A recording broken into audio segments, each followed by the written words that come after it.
Thank you for coming. I'd like to start. I'd like to introduce Diego to you. Most of you know Diego. I completed my PhD a number of years ago when I was in my mid-20s, and I had no kids, and I had lots of hair. Diego is also completing his PhD, but he has no hair. He has lots of kids, actually two. So I bring this up because I felt that at the time, doing my PhD was probably the hardest thing I'd ever done, which might indicate a charmed life that I lead before that, I'm not sure. But Diego is not only completing a PhD a little later than many people do, but he's doing it with a family, responsibilities, dealing with financial pressures. All of you know how hard it is to live on a PhD scholarship. Imagine doing that with a family to support as well. He's doing it in a foreign country, and he's doing it in his second language. So he has lots and lots of challenges to overcome, and he's doing very, very well. So congratulations on getting this far, Diego. I think even getting to Australia was quite a challenge, having to fight through the bureaucracies of the Brazilian scholarship system and so on. So he's done very well to get here, and to get to the point of the CLC is fantastic. So look forward to hearing your presentation. Thanks, Chris. Yes, hi everyone, my name is Diego, and I'm going to be presenting my CLC. So the title is the influence of teachers' interpersonal style on student outcomes in physical education. As you can see, there's a logo down there, and that's the logo of my funding agency. It's called Science Without Borders, which is a research and exchange program established in 2011 by the Brazilian government to encourage scholarships and for scientific projects abroad. So, I'd like to present you with that picture, and just a quick question: is there anything wrong in that? Some of you might remember your PE lessons in primary school, and some of you might have had a teacher like her. So, as you can see, the basketball hoop is quite high for those kids, and probably the official basketball is not that great or the best for that age. And there's only one ball, there's only one hoop, so what else can I do while I'm standing waiting for my turn? Okay, and that leads me to the interpersonal style. And what is it? Well, it is defined as a set of interpersonal skills a person uses to interact with others. So we all have interpersonal style to interact with people around us, such as friends, family, or work colleagues. Oops, sorry. And that tells a lot about us. In the educational setting, teachers can adopt different interpersonal styles when teaching. For example, in physical education, just a few more pictures.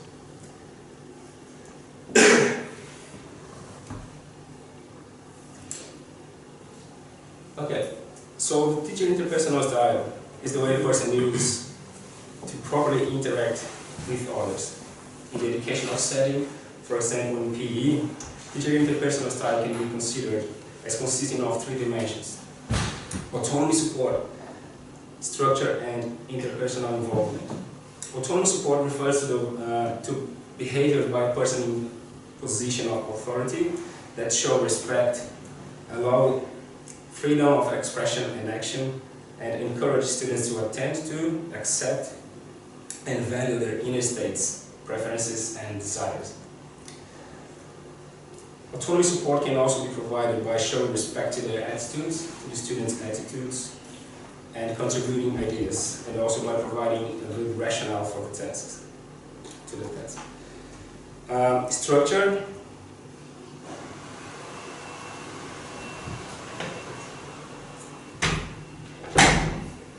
Structure describes the extent to which a social context is structured, predictable, contingent, and consistent.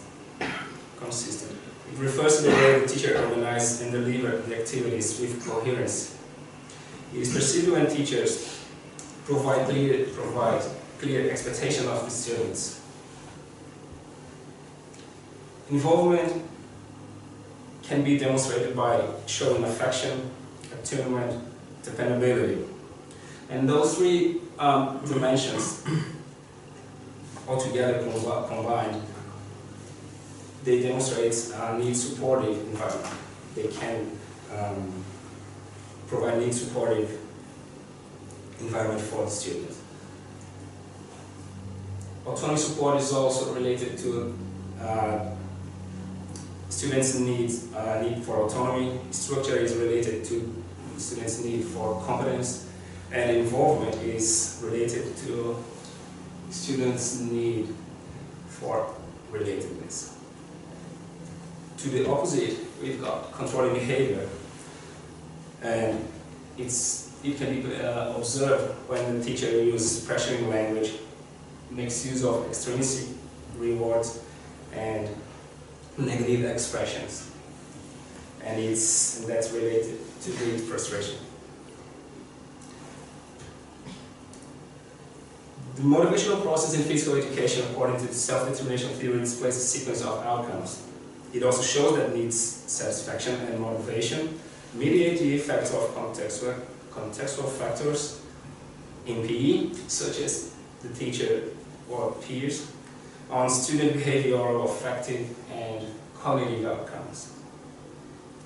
So according to SDT, a need-supported environment created by the teacher tends to facilitate students' in-class involvement by supporting their needs for autonomy, competence, relatedness, and motivation as well.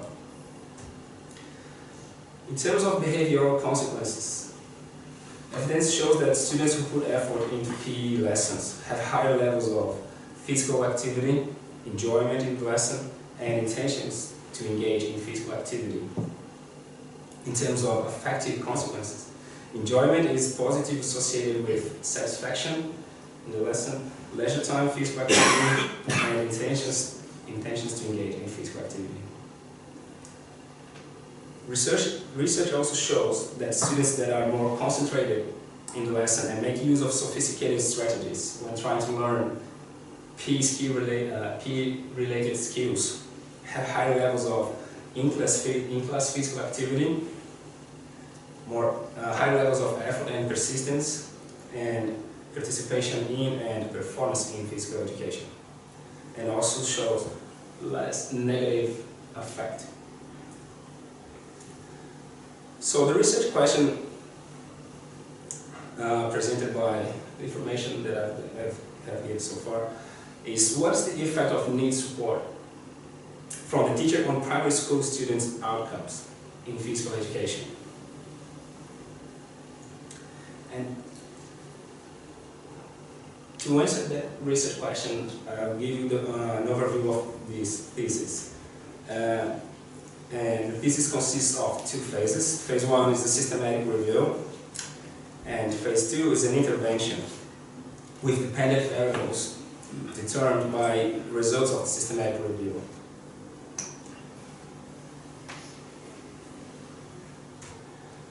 So, phase 1 starts with the systematic review that aims to examine the evidence regarding the tenets of self-determination theory within the physical education context.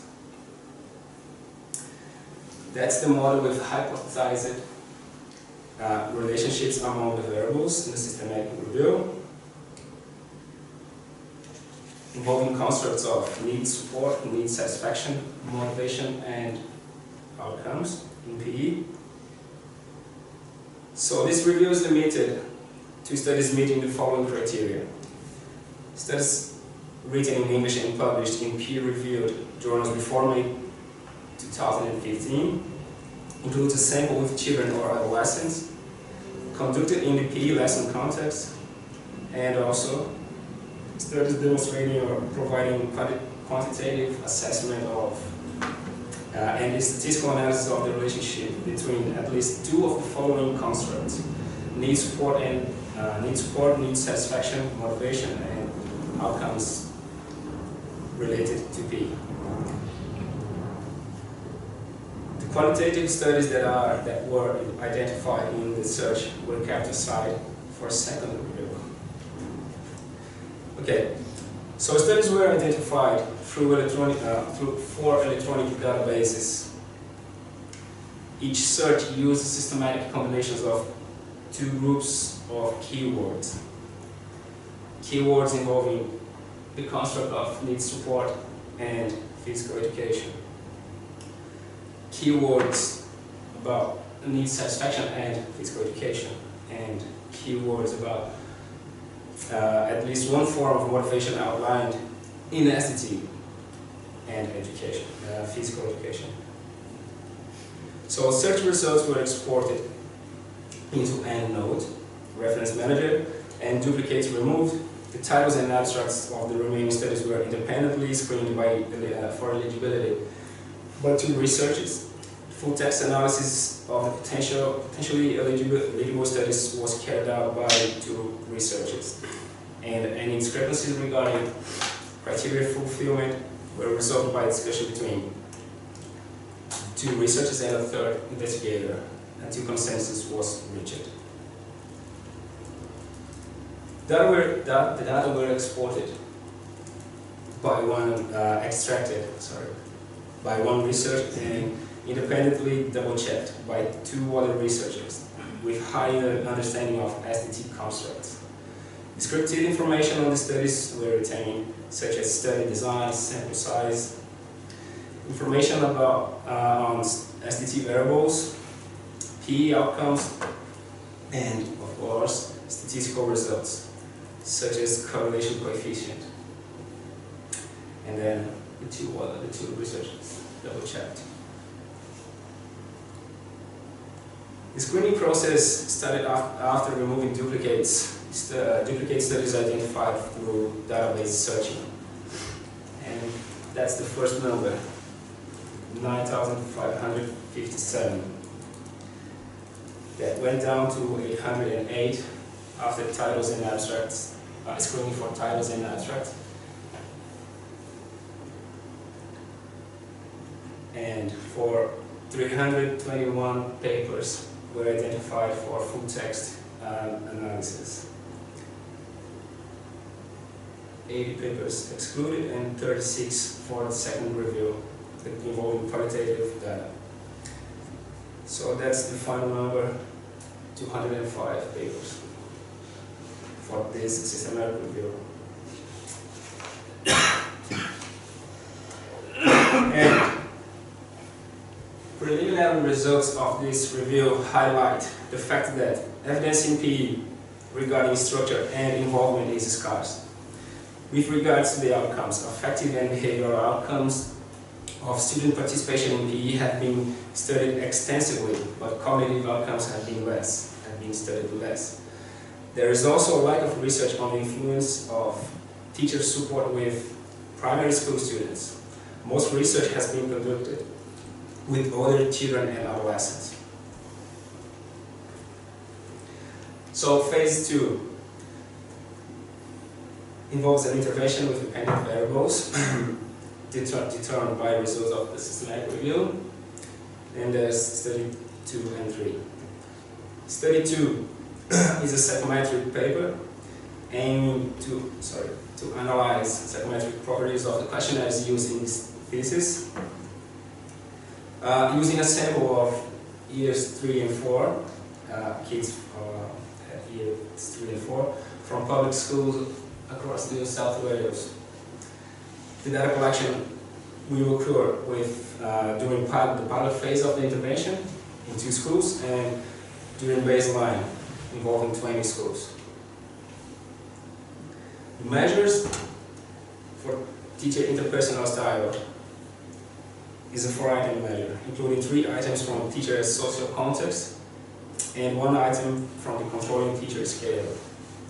A sample item, the item for autonomy support is, in PE in school sport, my teacher lets me choose what I want to do. For structure, in PE in school sport, my teacher makes it clear what he or she expects of me. For involvement, in PE in school sport, my teacher shows that he or she likes me. And assessing controlling behavior, kids will answer. In PE in school sport, my teacher puts a lot of pressure on me. Effort is defined in this thesis as the extent to which an individual exerts himself toward getting involved in a task. The items measuring effort were taken from the intrinsic motivation inventory. A sample item is I put a lot of effort into PE and school sport lessons. Items assessing enjoyment were taken from the student engagement questionnaire. And a sample item is I enjoy PE and school sport lessons. In this thesis, cognitive outcomes represented motivated behavior associated with their levels of concentration and attention, and use of strategies when trying to learn PE-related skills. For example, a sample item assessing concentration and attention. I pay attention in my PE and school sport lessons. And a sample item for use of strategies. In PE and school sport, when the teacher explains a skill, I practice the skill in my mind.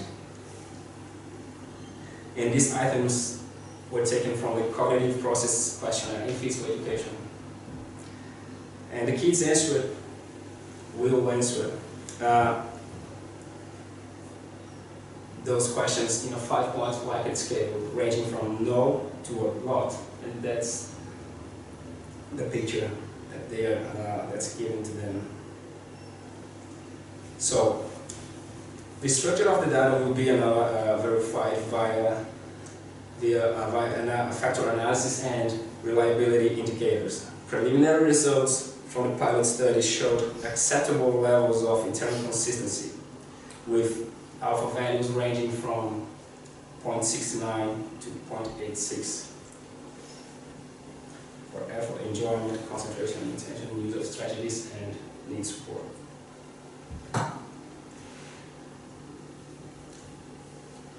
Study 3 aims to analyze the effect of need support on student behavioral, affective, and cognitive outcomes in PE.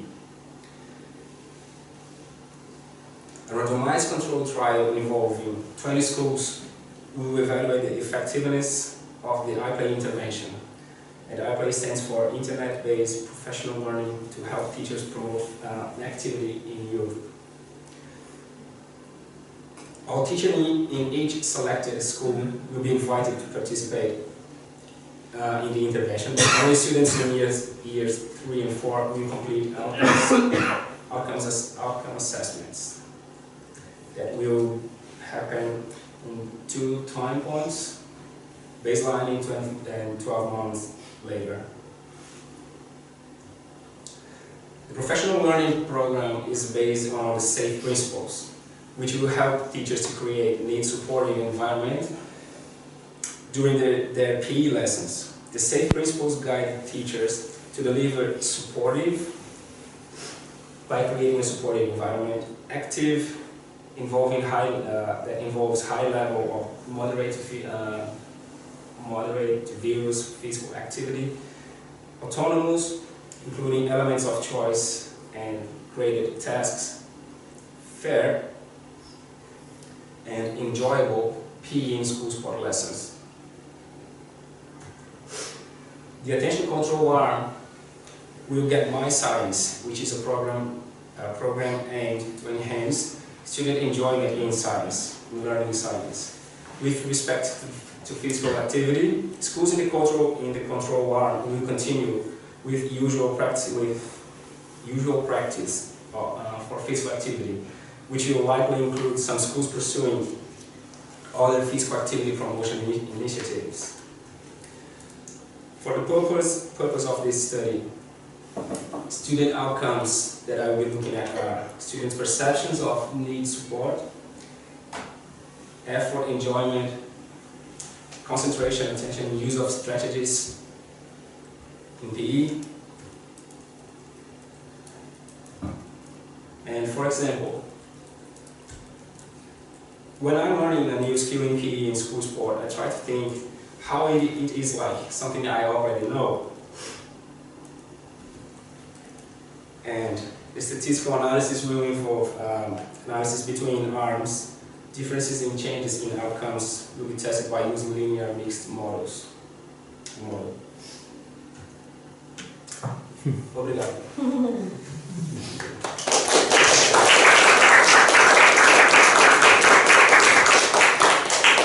So, questions?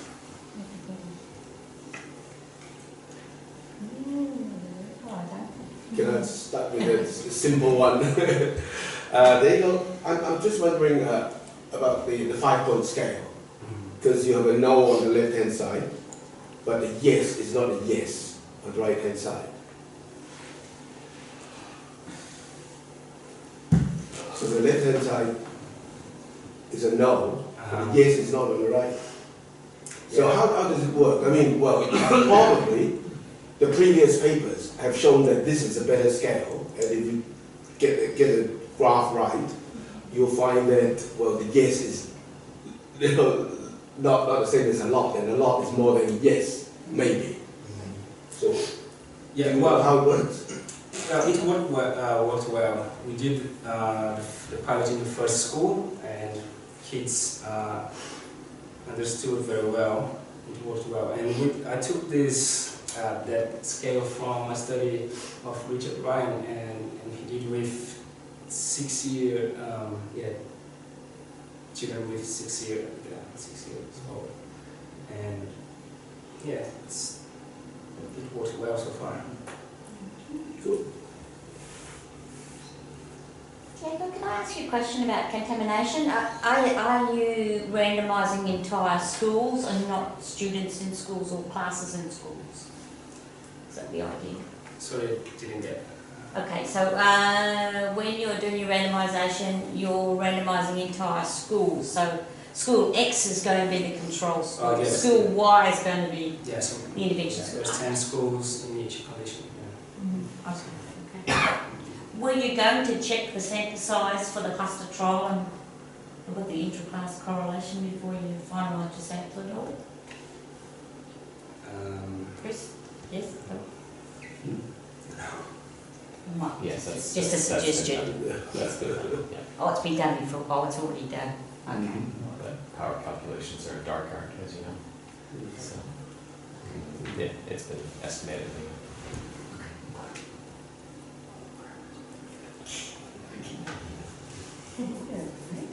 Can I, Diego, can I ask another question about the RCT?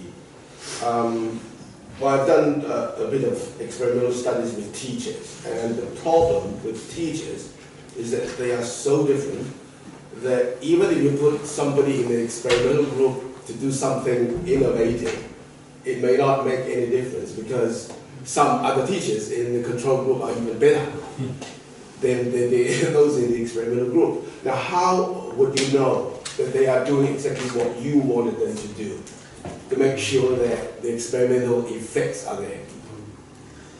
Yeah, well, actually, we haven't thought about it, like how to control if they are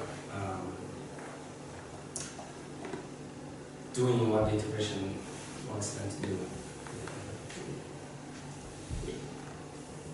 Especially in PE, I've been a PE teacher for many years.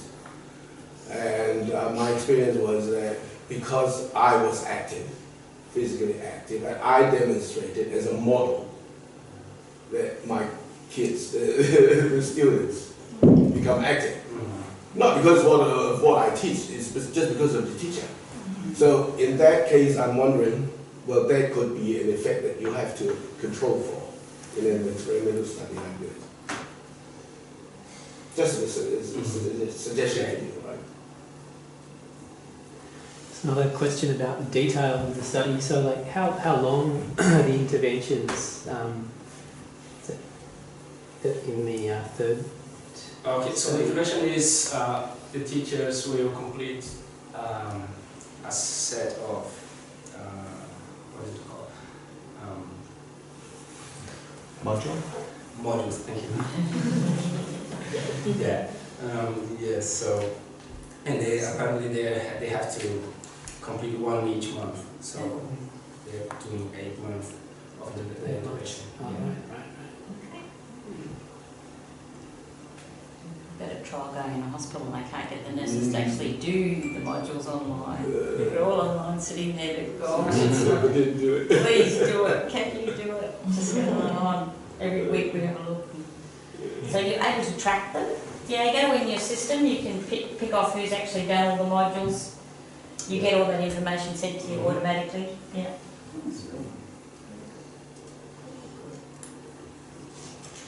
So Diego, the qualitative study, the qualitative, in your systematic review, you said you're pulling out the qualitative data and you're only going to do the quantitative studies. Is that correct? Yes. Okay. So is that qualitative study, that systematic review of the qualitative study, is going to be part of this thesis? No. Or, okay, so I'm just going to take it out. As another researcher's going to Do that, yeah? Okay, cool. Okay, so you feel as though you've got enough time to complete it all? Like, it's because it's already started, because it's quite a lot of work. Yeah, and many schools. And many students. schools, but you're confident. Yeah, it's been good. Oh, Yeah. any other questions from anyone? Well, it's a very exciting study, Diego, and we wish you every success with it. So thank you very much for your presentation today.